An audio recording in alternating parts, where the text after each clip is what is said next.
Nakukuha po ba? Kasi it is on more on the mental and emotional process, or ito yung kung ano yung voting behavior. So paano nagboboto ang mga tao in the society? I-check natin yan. Kasi titingnan natin yan kung paano ba nagkakaroon ba ng tawag ito? Nagkakaroon ba ito ng cause? Bakit hindi nakukuha po ba? More on psychological approach ang when it comes to studying psychology na na subject, more on the mental and emotional process, motivating individual or groups. Ito yung political behavior. Nakakaapekto ba ang political behavior in the political process of the state? Nakukuha? Gigets po ba? And next, meron kang psychology, and last, statistic and logic. So kailan po papasok ulit si eksena si stat and logic. Diba sabi ko nga sa inyo kanina, so political science, kailangan natin ng method. So gumagamit tayo ng statistic, or so gumagamit tayo ng quantitative part. So pwede na tayo gagamit ng um, logic, more on analytical reasoning. Nakukuha?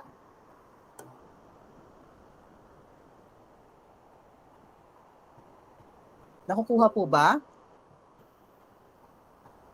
Ano pa? On the quantitative measure. The quantitative measure. While si logic, it's more on the reasoning, more on analysis of reasoning. Nakukuha po, Miss Ariel? Goods na po tayo? So, clear po ba tayo dito sa relationship between other discipline of political science? So, clear? Clear po ba? Clear? Walang question? So, lahat po na-catch up? Nakuha po ba lahat? Goods naman. So, magpapatuloy po ako. So, ngayon, lagi ito, wag na wag kayong magkakamali dito. Kung paano ang pinagkaiba ni nations, ano ang pinagkaiba ni nation state and the nation state. So, baka malito kayo kung ano ang pinagkaiba ng tatlo. Pag sinabi nyong nation is more on a community of people that are believed to share link with one another. Ito yung may sariling cultural practices, the language, religion, and historical beliefs. Pag sinabi nyong nation, I think and I hope tinuro ito sa inyo. When you say nation, ethnic concept kasi one particular country who have the same, ito yung the same, or mayroon silang same pattern of cultural practice, language, religion, and beliefs of system. Example nito, Arab nation. So Arab nation composed of Arab nation composed of different Arab state. Nakukuha? Na composed of the same culture, practice, language, religion. Ito yung beliefs. Nakukuha? While the state is more on political entity that can be a sovereignty over defined a territory. Kaya pag sinabi yung state, dapat may 4 elements of the state. Baka naman nakalimutan nyo yung 4 element of the state. Yes, Miss Soltes? Yung 4 elements po yung territory, sovereignty, population, and government.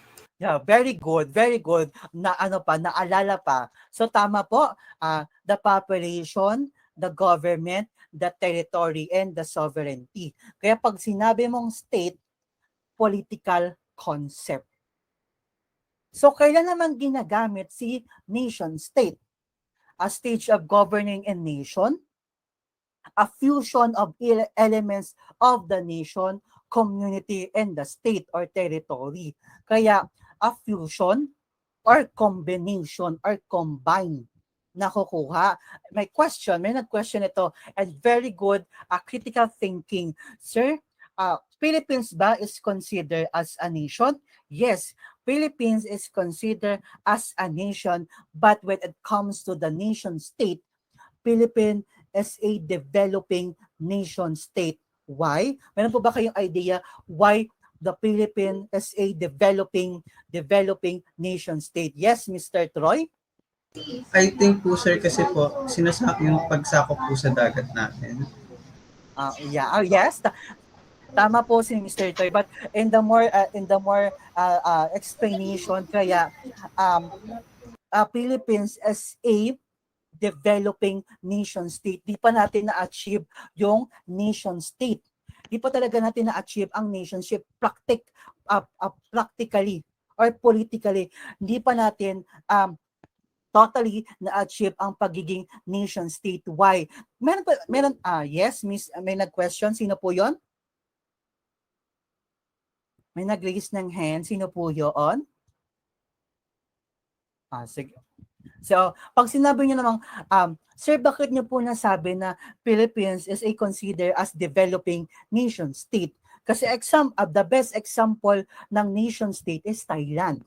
Kapag i-check niyo po yung history ng Thailand, never silang sinakop ng European countries or nation. Never. Diba? In all countries in Southeast Asia, Thailand lang ang hindi na-conquer ng mga colonizer. Nag-start na magkaroon ng partnership si Thailand. I think the First World War and the Second War, ito yung Japan and America. Kaya consider si Thailand as a nation state. Why? Because meron silang commonality. When you say commonality, walang bahid ng mga colonizer. As in, yung culture nila, traditions nila ay preserved throughout the years na preserve nila. Pag sinabi mong Thai people, sinsalita agad ng Thai. Not only the Thai, pag sinabi mong French, France, nakukuha. So meron silang common identity. Unlike sa atin, pag sinabi mong Philippines, kasi hindi pa natin makukonsider. Kasi paano ko nasabi na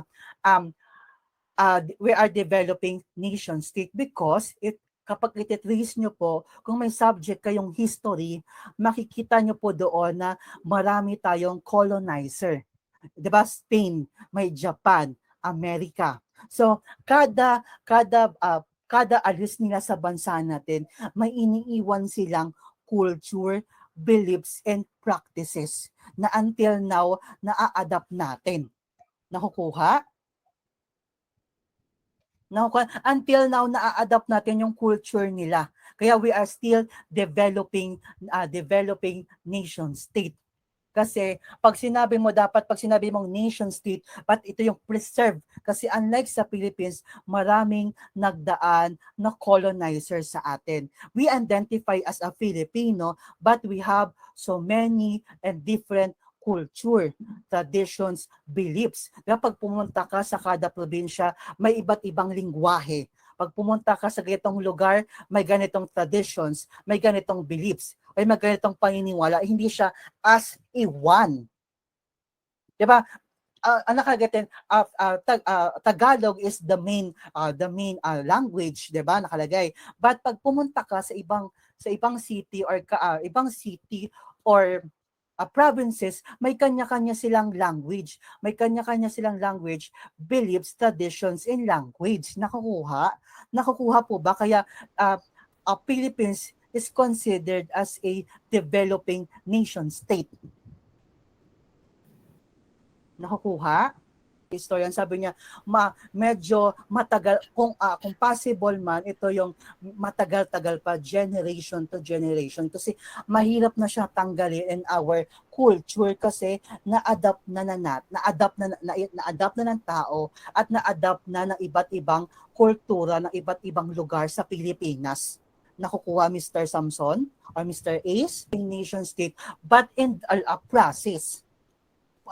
Politically, a process siya. When you say process, medyo matagal-tagal na process to kasi kapag, di ba, ititrace mo pa lang in kailan po, di ba, pagdating pala ng Spaniard, doon na agad nag-start na, nagkaroon na tayo ng iba't ibang kultura. Kung may subject kayong history ngayon, papasok dyan yung custom of the Tagalog. Kung makikita niya doon, wala pang Spaniard, di ba? Wala pang Spaniard. So doon talaga natin matatawag na mayroon talaga tayong Filipino culture. Dahil lang unti-unting nawawala because of the colonizer.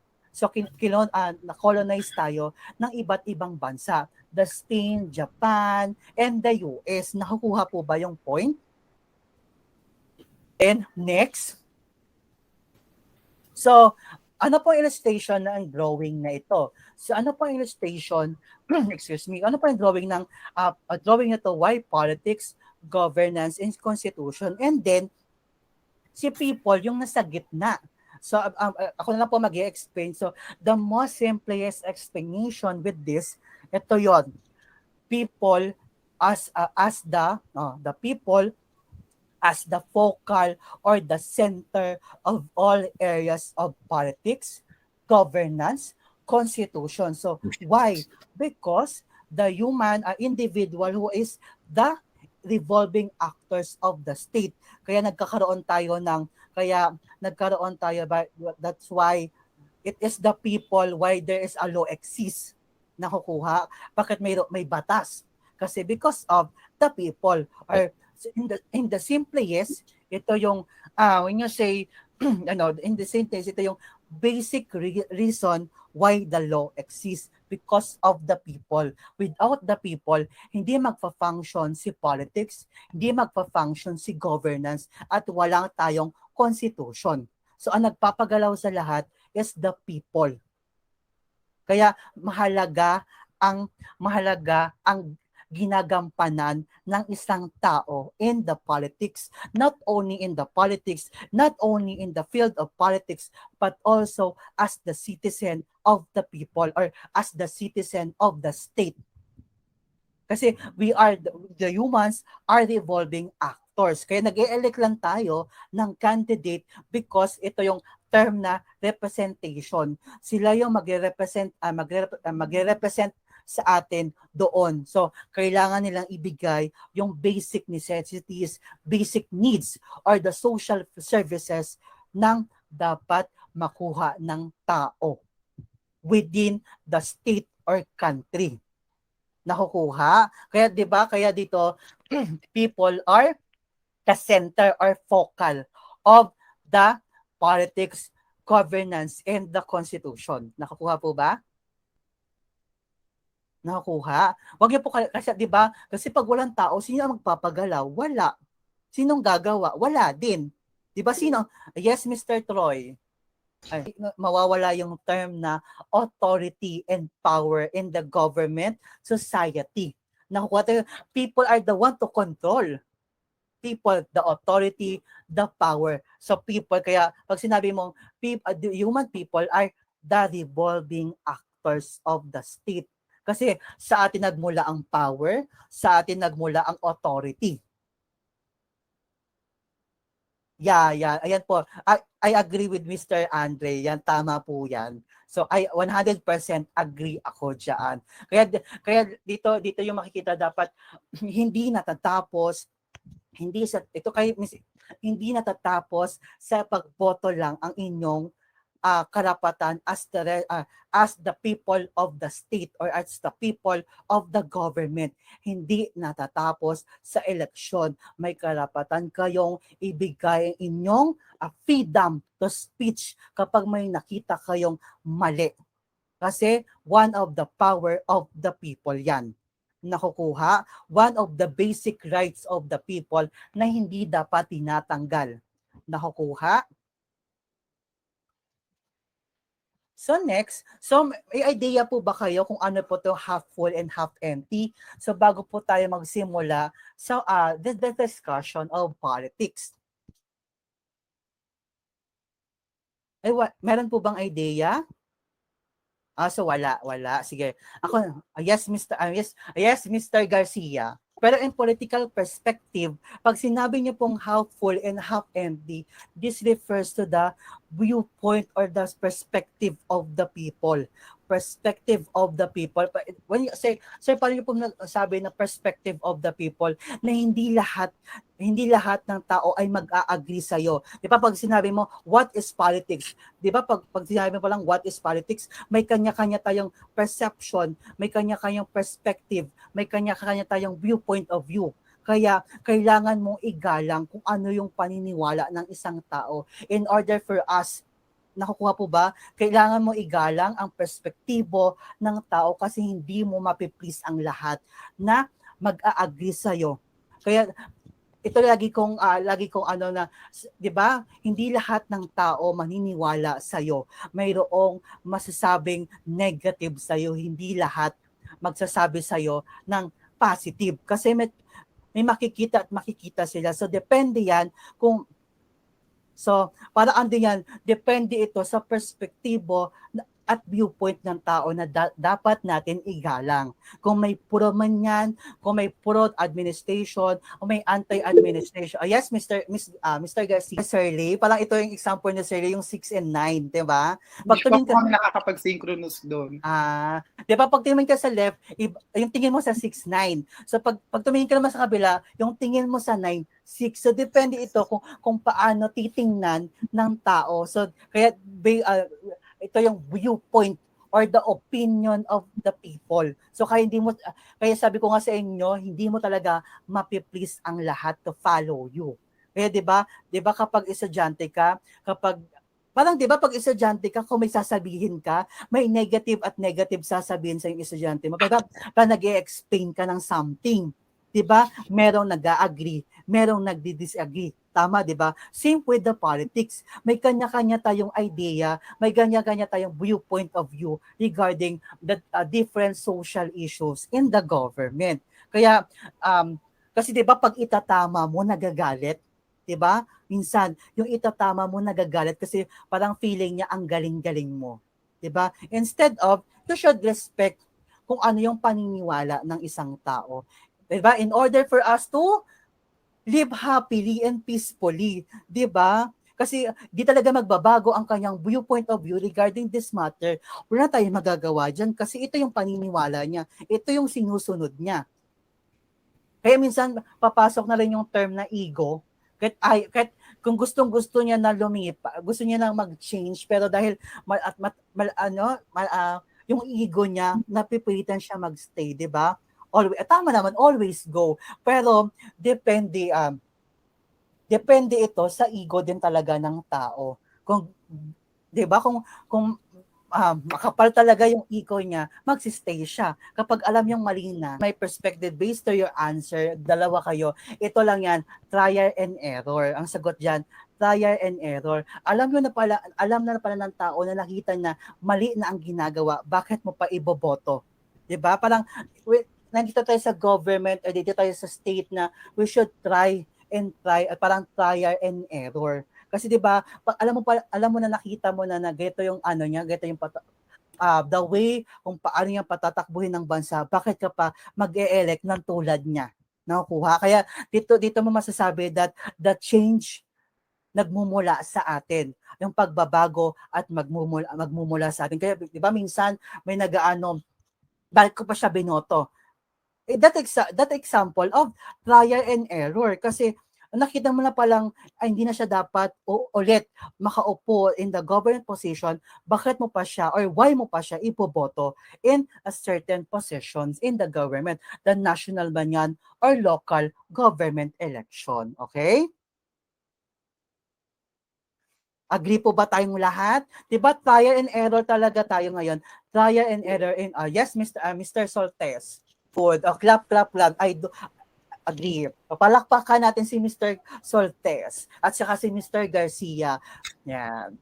So next, baka kung saan pa po makarating yung ating debate. Yan, learning is the key. And talaga, tama yan si Mr. Garcia.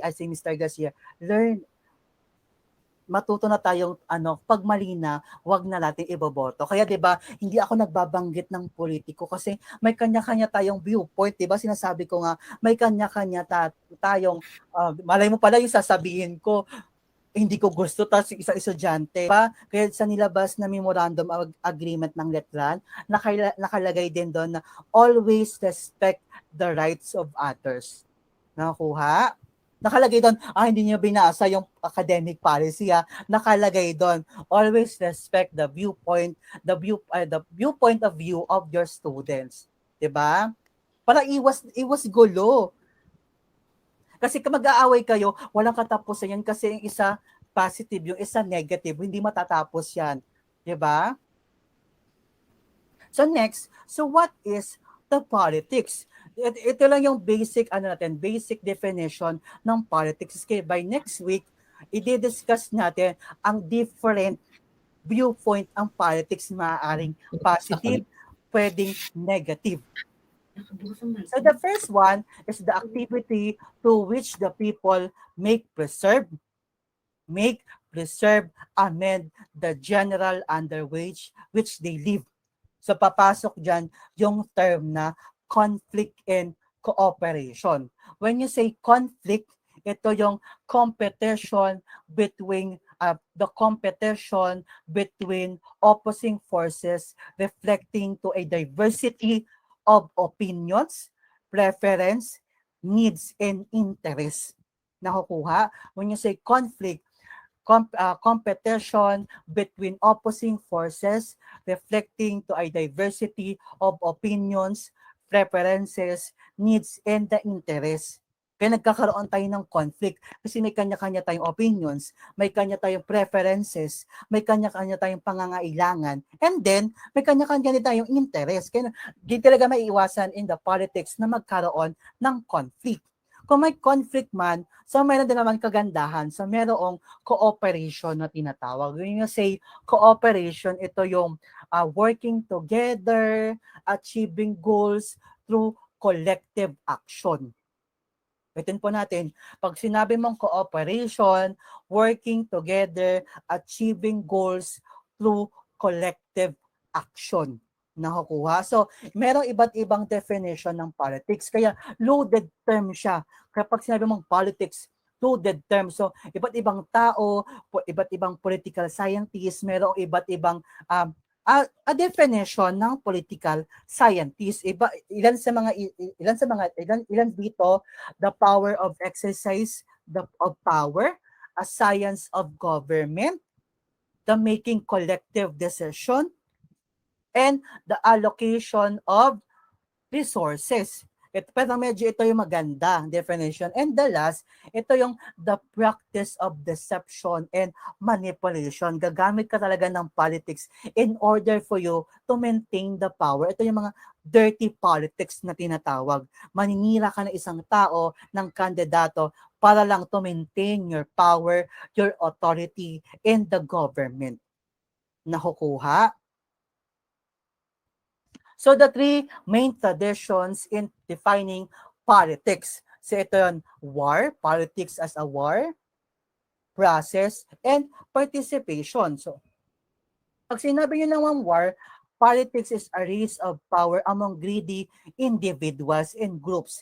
Di talaga maiiwasan to na, di ba? Until now, andito to. The race of power among greedy individuals, mas ginagamit ang politics or ginagamit ang posisyon niya for their own sake and good, not for the benefit of the people or the constituent na tinatawag. Mas uunahin niya muna ang sarili niya bago yung iba. Minsan nga, sarili niya na lang iniisip niya, wala na yung iba because of war. So politics is a race of power of greedy individuals and groups.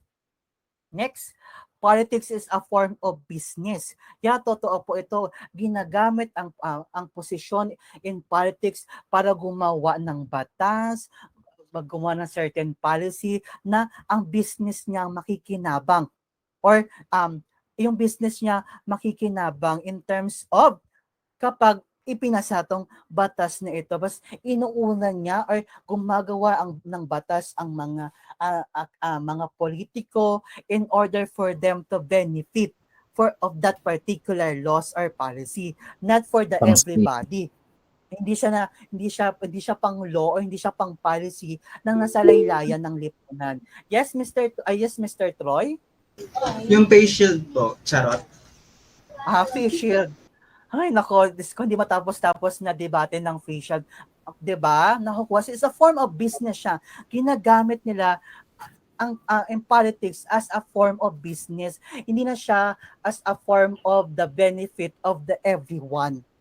Isa sa mga dirty politics din also. And then, the new players in the field of politics are considered threat.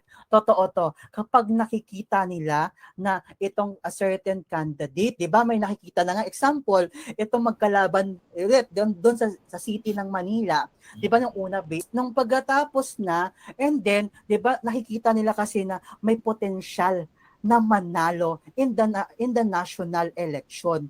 So, ngayon pa lang, umahanap na sila ng mga way kung paano i-down or paano mag-threat ka na possible na makakasira ka or ikaw yung dahilan bakit hindi matutupad ang gusto nilang mangyari sa isang bansa, which is the example, the Philippines. Possible. Kasi nakikita nila, you are a threat in the government or you are a threat in the position of that particular. Nakukuha po ba? And then, the politics ito din. Minsan pati mga kamag-anak, pag politics talaga and power, nagkakasiraan. Kahit di na nila iniisip na diba? Nag-aaway sila. Minsan nga, pakulo pa nga yan eh. Kunwari daw mag-aaway para yung boto ng tao maghiwalay. Kahit dalawang binay, ang mananalo pa rin, binay pa rin in the position ang mga politiko. Yes, Miss Abuena? Mas Bena. Minsan nga yan eh. Kaya minsan tinatawag na political science is an art. Minsan 'di ba? Art kasi minsan dinadrama effect tayo ng mga kandidato or mga politics kunwari mag-aaway. Sabi niya, best kunwari mag-aaway tayo ha para yung boto ng tao maghati and then para ma-maintain pa rin yung power natin to a certain point. Minsan niya ginagawa yan nila, minsan totohanan talaga, minsan drama effect nila. Kaya mga nasa posisyon, mga artista din marunong umarte. Yes, Mr. Soltes. So diyan is papasok yung political culture na i-discuss natin next week. Kung nakukuha. Kasi yung budots, kaya 'di ba, kaya 'di ba tinawag ang political science na science and art kasi the combination kasi ang mga pag-aaral natin kasi di ba yung pagsasayaw may yan eh para makuha mo yung loob ng tao yung pagsayaw yung pagsayaw ng isang kandidato may may silbi yon kasi inahanap nila yung technique kung paano nila makuha yung loob ng isang tao para iboto ka and a certain point ito yung the impact may impact sa kanila kaya magiging vigilant tayo and voting the candidates maging mapili tayo at maging masuri. So war process yung process naman po politics described as the procedural or the procedure and the process. When you say procedure kasi in ating sa form of government, may procedure tayo and process na sinusunod. Yung mga winning candidates sila yung makaupo sa gobyerno, may authority in a certain department. When you say procedural and informal democracy, ito yung mga natalong candidate, pwede ulit tumakbo in the government for a chance of winning. Kaya politics as a process kasi may process tayong sinusunod in a formal democratic society or democratic country. Next, ito yung participation.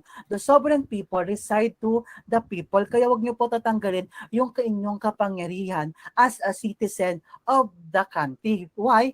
Because people are the source of all governmental authorities. Nagmula sa atin ang kanilang kapangyarihan. Sila lang ang nagrepresenta sa government para ibigay ang dapat nilang ibigay sa atin. Once na nakikita nyo na hindi na naibibigay ng government or certain candidates in the government, may kapangyarihan kayong ilabas ang inyong damdamin sa kanila kasi we are the people, we are the sovereign Filipino people. Tayo ang source ng kapangyarihan nila. Wala tayo, wala rin sila sa posisyon na kinauupuan nila. Kaya importante po na alamin nyo kung ano ang kapangyarihan nyo as a citizen of the country. And also din, di natatapos sa election lang. Dapat all the decision of the government ay dapat kasama ang mga tao doon sa decision making nila, hindi sa pansarili nilang kapakanan, but the kapakanan ng karamihan or ng buong tao within sa state and the country. Kaya naniniwala ako kay Aristotle, Rousseau, and Mill that full participation ang kailangan in order for us to achieve the freedom, the human freedom, the progress, and the fulfillment nakukuha. Kaya politics, ito yung the three main traditions in defining the politics. The war, the process, and participation. Nakukuha. Next, approaches in the studying political science. So may ginagamit po tayong approaches when studying political science. So the first one is traditional, historical, institutional, legal, behavior, system, political economy, and sociological. Unahin po natin ang traditional.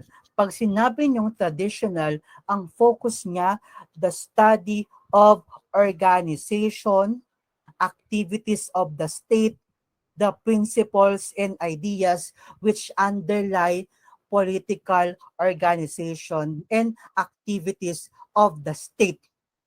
Ito yung traditional approach. Study of organization, activities of the state, the principles and idea which underlie political organization and activities. Ito po yung traditional. While historical naman, ang focus niya naman, ito yung the use of past events to analyze and explain the political reality. Kaya same with politics and economics, inseparable sila or inseparable sila to each other. So lagi pong may historical research tayong gagamitin. Kaya, at wag na wag nyo rin po ito kakalimutan. Kasi pag nag-fundamentals po tayo, ibabalik ko to sa inyo. Wag na wag yung kakalimutan ang approaches in studying politics.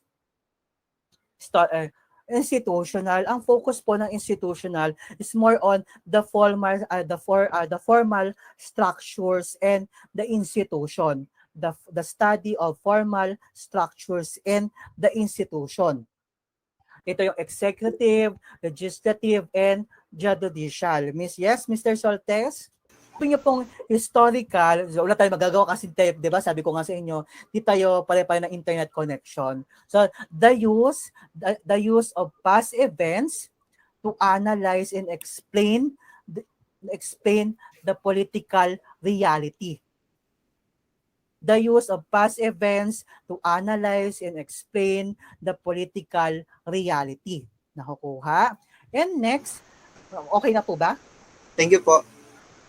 Institutional naman, ang focus niya, the study of formal structures, institutions like executive, legislative, and the judicial. Nakukuha. While the legal approach, ang focus niya naman is more on the judicial process, courts, administrations of justice, and the legal principle. Ulitin po natin, when you say legal judicial process, courts, administration of justice, and the legal principle. Ito po yung legal approach. When you say naman behavior approach, ang focus niya naman is more on individual and groups as a citizen, a voters, advisor, and leader, and a political party member, and etc. So titingnan natin dito yung how the groups and individual behavior affect the political process in the state or the political system. Pwede din dito papasok yung political culture. Next, system. When you say system approach, dalawa po yan. The input and the output analysis. The input and the output analysis. When you say po, the output, the input consists of problems, needs, demands, and the problem, needs, demands, feedback from the people. Ulitin po natin. Problem, needs, demand, feedback from the people. Ito po yung input. While the output is more on, ang focus nyo naman consists of initiatives, response, actions, decisions, policies, and regulation. Nakukuha. Yan po yung system approach. Gagamit ng input and output analysis. Nakakuha? Political economy naman, so ang focus niya naman, relationship between politics and economics. The relationship of politics and economics. So, kasi every political decision has an impact to the economy and the people itself. So dapat lagi silang magkasama. So the relationship between politics and economics. Gets? While sociological approach naman, first introduced by David Easton and Gabriel Almond, that the society is more what? The society is more than social than political. Nakukuha? Nakakuha po ba? Nakukuha? Yan. So, dito po muna tayo titigil kasi po pa-time na rin po, 4 minutes na lang para ano. And then, kasi itong mga, ko muna yung aking